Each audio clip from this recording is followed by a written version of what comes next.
Hello and Hello. welcome to our special LinkedIn Live episode. We've got something different for you today. For those of you that have not yet jetted off on holiday, we're going to be tackling a very, very important topic today, which is how do you actually turn employee advocacy into business results to help you with those business planning cycles, new budgets, and scaling up from pilot, helping you get to that next level.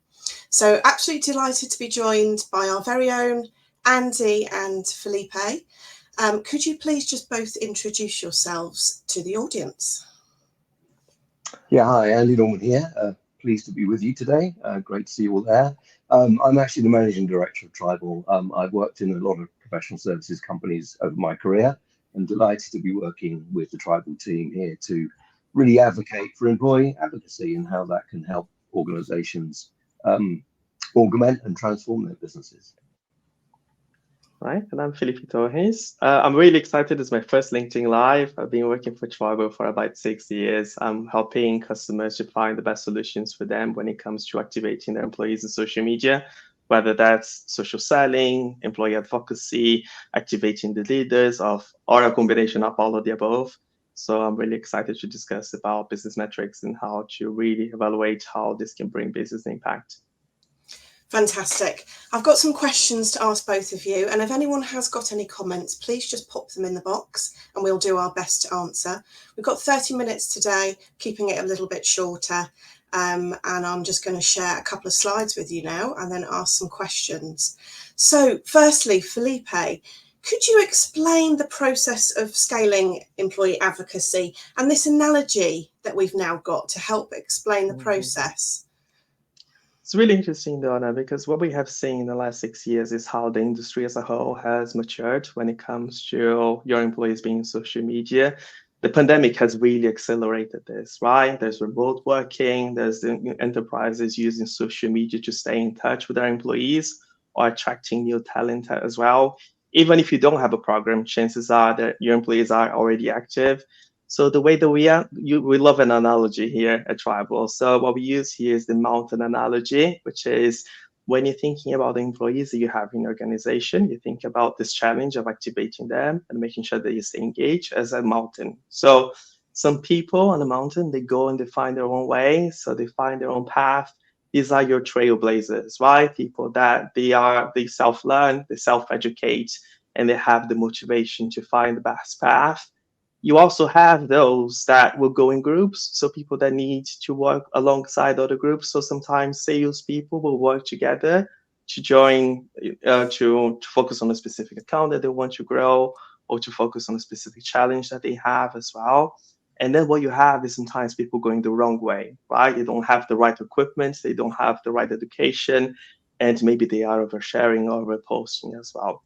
So what you need to do before you scale your program is to understand what is the picture of your organization, where people sit today in terms of the level of maturity that they have.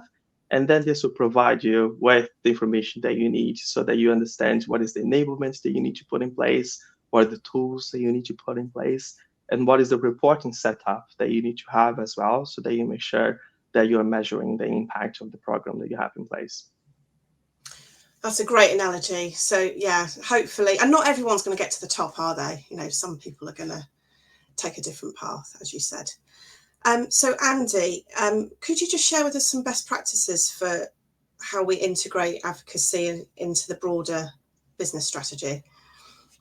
Yeah, so I think advocacy has now reached the point where it's an essential part of any business's operating model. It has to be integrated into all aspects. It's not just something that's a nice to have that a few people might participate in. Companies really need to think about how to integrate it as an essential element into every aspect of their business. So for executives and leaders, it's a great way to be connected to all the different stakeholders, employees, customers, prospects, stakeholders, shareholders, board members, and so on. And a lot of employees coming into the workforce and have been in the workforce for some time want to work for a modern, digitally connected company, and they're looking to their leaders to do that both internally and externally. So they're looking to make sure that leaders are actually connected externally as well as through communication channels internally. Sales and marketing, it's a great way to be connected to prospects and share valuable content and provide insights. And since buyers are spending more and more time doing their research online versus in person, it's an essential part of a selling strategy as to how you're going to use a social platform and employee advocacy. Also, if you want to get your message out there through authoritative voices and subject matter experts, then clearly social is a great way to do that, build up a following, and really become known for that expertise that you have within your business.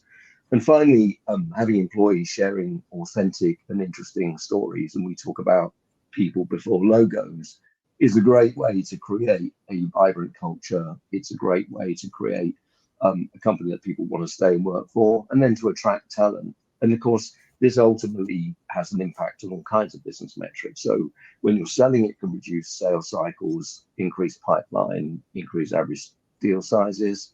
When you're talking about hiring and attrition, that can reduce costs of both of those. So these are very important strategies to embed within your business.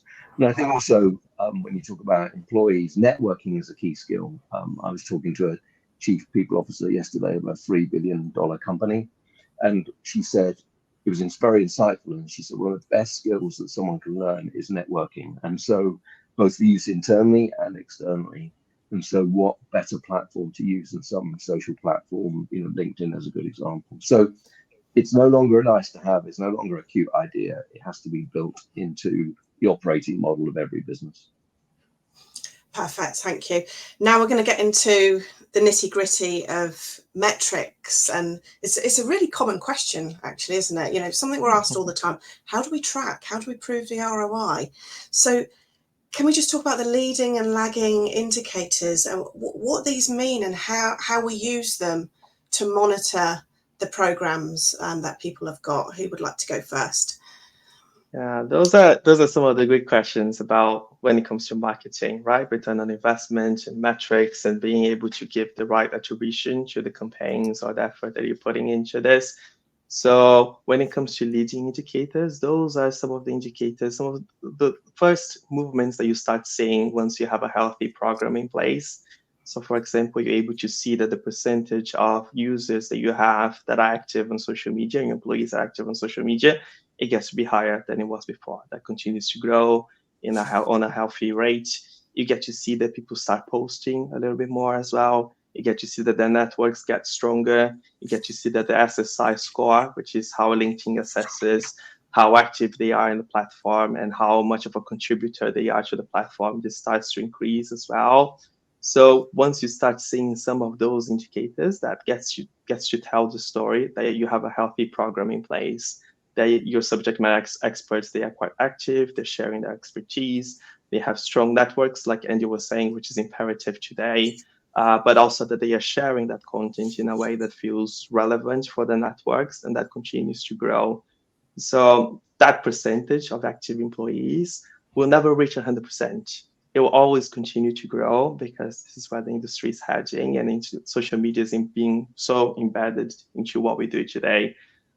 We used to say that a few years ago, I remember that we used to say, why social selling, why employee advocacy? And now it's not a question of why, it's how, and how you improve it, and how you scale it, and how you show business impact so that it continues to grow. So some of those leading indicators will give you that vision that you are on the right path. And if you aren't, then you know what to fix when it comes to enablement, when it comes to training, when it comes to providing resources so that people can continue then on the right path. Okay, perfect. And Andy, what would you like to add about the lagging indicators? Yeah, so at Tribal, we talk about leading and lagging indicators because often the business metrics that are really important to a business take some time to show up, right? And so the metrics that Felipe was talking about are really to indicate that you're on the right path to seeing business benefit. And every organization wants to increase its revenues and optimize its costs, not necessarily reduce costs, but at least ensure that it's operating efficiently. And so, as we talked about before, having an employee advocacy program that's integrated into the operating model of a business is going to help with that, right? So from a selling and marketing point of view, employing the right tactics and strategies from a sales strategy is going to help increase revenues, or at least it's going to help give you the chance to increase revenues, because, as we said earlier, your average deal size is going up, your sales cycles are coming down, and you're building pipeline more quickly. And those are proven, and we'll talk about a couple of customers in just a minute that we've worked with. And then when it comes to sort of optimizing costs, right, if you can attract the right talent more effectively, your time to hire is reduced, and therefore your cost to hire is reduced. And if you can retain talent and your attrition is lower, that saves an enormous amount of money and time. And so building a culture where people are connected and using employee advocacy to help with that and build that kind of binding together culture is going to help ultimately optimize costs as well. So whilst it may take some time, it's important to track the leading indicators, as Felipe has said, so that you know you're on the right way to get to the lagging indicators and business metrics in time. Okay, thank you. So on to these examples then. Can you share some examples of where we've seen this come to effect, and what kind of results that people can expect to see from doing all this activity and this work? Yeah, I think we've seen very interesting things, especially recently, right, Andy, when it comes to those leading and lagging indicators. This is when you start going beyond the data that you can see from your employee advocacy tool, and you start plugging in data that you have from other sources. So when you start plugging in your data from your sales data that you get from your CRM or your HR data, this is where you can start measuring how much impact the employee advocacy program is bringing to the organization. So we could see that companies that have a very specific and well-established social selling program, the people that are part of the social selling program, their sales cycles are shorter, their deal sizes are higher, and then we get to see that they work more closely with their accounts. They're able to manage more accounts as well, because they use social media as a way to stay in touch with their customers rather than having so many visits throughout the month. So you get to see those results as a direct result of the employee activation program that you have as well. Other organizations have started saying, when it comes to plugging data from HR, they get to see how social media is being a part of talent attraction, and also keeping talent as well, right? Making sure that their onboarding process, that they understand that company is social first. So you need to start plugging in data that you have from other sources into this, so that you can then have the full picture of how the social activation is affecting the organization. Okay. Anything to add to that, or shall I move on? Okay. Yeah, sure. I can add to that, Donna. So we know from LinkedIn, and I sort of referenced it anecdotally earlier, that buyers are spending a lot more time doing research online, and actually 27% of their time is spent doing online research, and only 17% of their time is actually doing in-person meetings. So if you're not online and present online, you're at a disadvantage to your competition. We also know from LinkedIn data that 50% of sellers have larger pipeline, 15% bigger deal size, and 38% more opportunities. And that's just from data that LinkedIn has researched. And top sellers are 13% more likely to be multi-threaded in an account using tools like LinkedIn. And how often, of those of you that have been sort of in a selling position, run into an issue where the person you've been in touch with has left the company or taken up a different role. So being multi-threaded in accounts is so important. For a specific, couple of examples that we've had of our customers, we've had one customer where 63% of the sellers had more opportunities, 33% of the sellers had increased pipeline, and then the second customer, the number of opportunities that they all had increased overall by 14%. The deal size on average had gone up by 22%, and pipeline had increased by 18%. So these metrics obviously are really, really important, because a company typically makes a big investment in sales and marketing, and often in a sales environment, it's quite often the 20% that are carrying the 80%, right? So 20% that make it, the 80% don't make it, either not by much or by quite a lot, right? And so if you can move the needle slightly on that number, 5-10%, so that you can move some of the ones that are not quite making it into the group that make it, you've made a huge return on your sales investment, and sales investments in organizations are typically very large. So all of this employee advocacy does work. It takes time to come through. We track the leading indicators to make sure we're on the right path. And we're very confident that we can ultimately deliver the right business metrics that help companies grow revenues, optimize costs. Yeah, And what do I you find say that to so interesting. Oh, sorry, that I was just going to make a comment about what Andy just said, because I find it so interesting that not long ago, when it comes to employee activation, what we were discussing is how many posts were we able to share, how many emails have we been able to send, what's the size of your network, and now we're talking about pipeline and the connection to that, and how your employees can influence that, and how your employees can influence the share of voice that you have on social media as well. So there's so many different ways of measuring this, and you need to have a proper framework in place so that all of the effort that is being put into place is being measured, so that you can adjust your program, so that you can continue to grow your program accordingly. Yeah, and of course, if these results come through, then people are going to keep doing it, right? So Yeah. it just drives a bigger and better employee advocacy program over time, because it pays for itself, essentially. And people want to know how long it's going to take, don't they? Is that a question that you'd say you get asked quite a lot from customers? Well, how long is it going to take to see all these results come through? What do you say to that? How long is that is a very interesting question. You know, I think what happens is that, like, the chances are is that this is already happening. Your employees are already active in social media. Even if you don't have a program, they already are. So you need to use that opportunity to maximize that reach, that impact that you already have. You need to put a program in place so that you can scale this, especially companies that are present globally as well. So those lagging indicators that Angie was talking about, they take a little bit longer to show up. But the fact that it takes a little bit longer, it doesn't mean that they are not happening in the background. And those leading indicators will give you kind of like the breadcrumbs that you need, so that you know that you are on the right path, and so that you can adjust the program in case you're not getting the results that you need. So this is not something that you'll be able to deliver a webinar or have one session and then be able to see all the results that you like. But you do need to have a program in place to make sure that this is working well. Okay, thank you. I'm going to share another graphic now. Quite enjoying the graphic. So this is the social maturity matrix.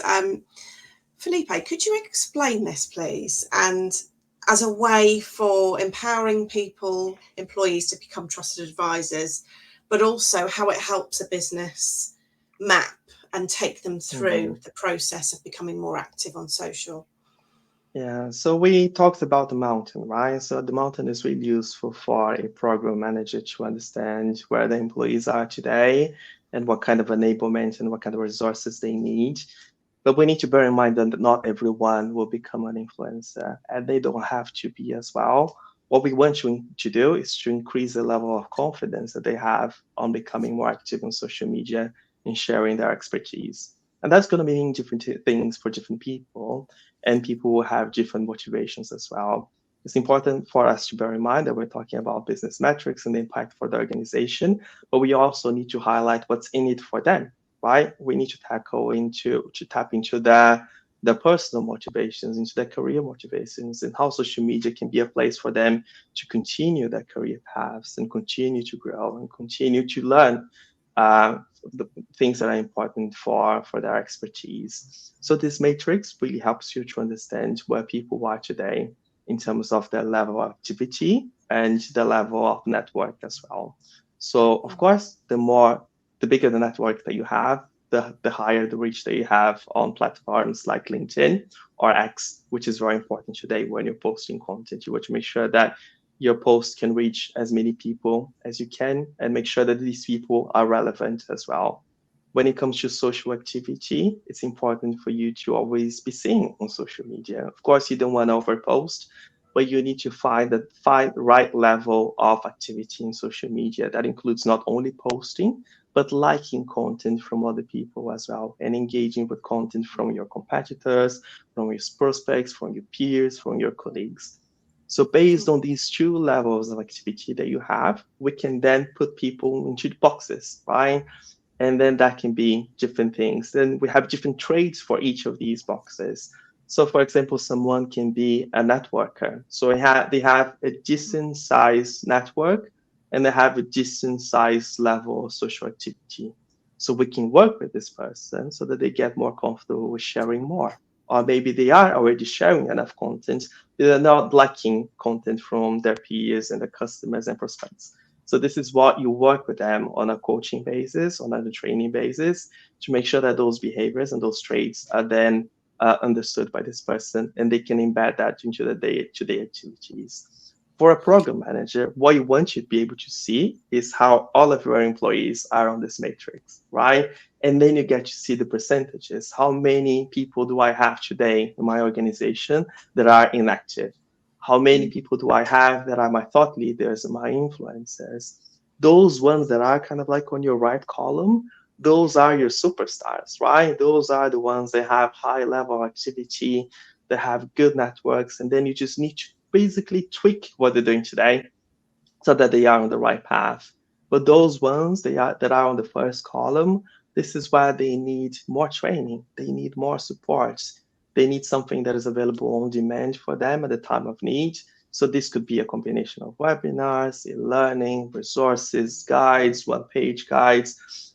For the ones that are in the middle, this is why you start training them into groups. So then you might want to train salespeople together. You might bring executives together as well, people that have similar motivations and similar goals, and they can support each other and kind of like establish a little bit of a healthy competition as well, right? So that they can then progress to the next stage. While you're looking at the matrix and you're seeing those percentages, what you want to do is to be able to see those columns that are on the right. You want to see them going up. And that column that is on the left, you kind of want to see that going down. That will mean that people are slowly progressing to the right. Everyone will progress at their own pace, and people will have different motivations as well.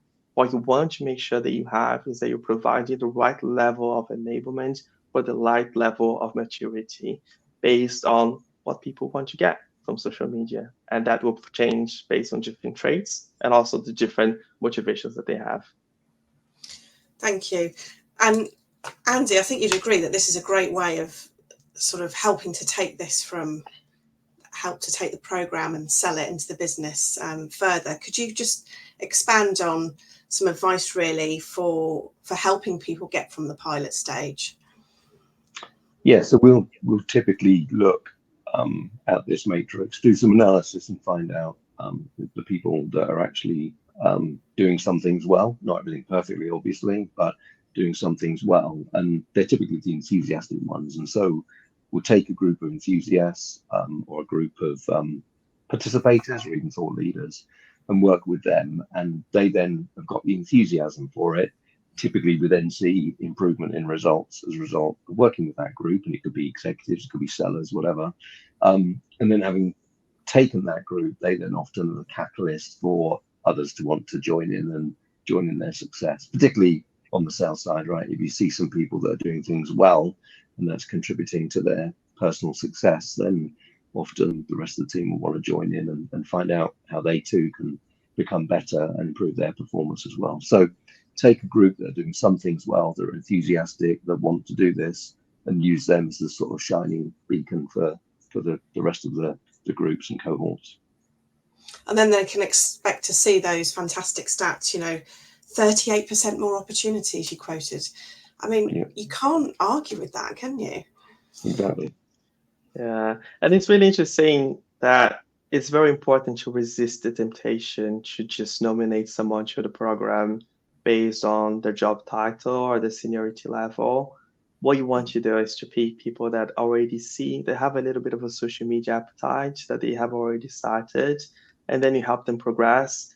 This will help those that have the most obstacles, challenges to being active. This will help for you to create the success stories that you need to encourage those other ones that are a bit more resistant to join in. So this is quite important for you to figure out where to start and where to push. Focus on those ones that already have a little bit of an appetite, that have already started. And this is, again, why having the matrix is so important, right? because the matrix will tell you exactly who these people are and where they are. And then you can work with those specific groups to build those success stories that you need. Thank you very much. We've just got 5 minutes left. This has been absolutely brilliant. Thanks, guys. I just want to ask then, to end with then, what can you leave our audience with? What would you say to those people that still view social media as a nice to have? Who wants to go first? Felipe. Oh, I can go first. Look, another work that we do as well is that we benchmark companies against their competitors, right? So that they get to see what the kind of like level of social activity they have today versus their competitors. And we often find that your competitors are more active than you expect. So even if you think that social media is a nice to have, chances are that your competitors are already doing this, that they are already using LinkedIn Sales Navigator, that they already have some sort of an employee advocacy program, that they're using tools like Vivo Engage internally to engage their employees and foster those behaviors of sharing that expertise. So all you want to do is to tap into this market before they do. You want to make sure that you're protecting the accounts that are important for you. You want to make sure that you're increasing the share of voice so that you're not losing your important conversations that are important for you to be a part of. So social media is not a nice to have anymore. It should be part of the business plan for the whole organization. And now we have the right metrics in place so that you can then build a case on how this works. And also you can also plan for what you expect based on the efforts that you're able to put in once you have those plans in place. So this is kind of my take on it. Thank you. Do you have anything to finish? I would just praise kind of what I've said sort of in 2 or 3 sentences, which employee advocacy has to be part of the operating model across pretty much every aspect of the business. It has to be built in. It's not just on top or a nice to have. If it is and it's done right, it will yield effective business results, and that will give people that do this a competitive advantage, as Felipe says. So it's a must have, as opposed to let's do it at some point down the line, or maybe we'll get around to it one day. Thank you very much. Thank you, Andy. Thank you, Felipe. That's the end of our session today. Thank you very much for joining us. And we are taking a summer break from the LinkedIn Live programme. We are back in September, so please do follow us on LinkedIn and our socials, and we will keep you up to date with our new LinkedIn Live series. We've already got some brilliant names lined up for September, so please do keep an eye on our LinkedIn page for more updates. But that's it for now. Thank you very much, everyone. Bye, everyone. Thank you. Bye. Bye-bye. Thank you.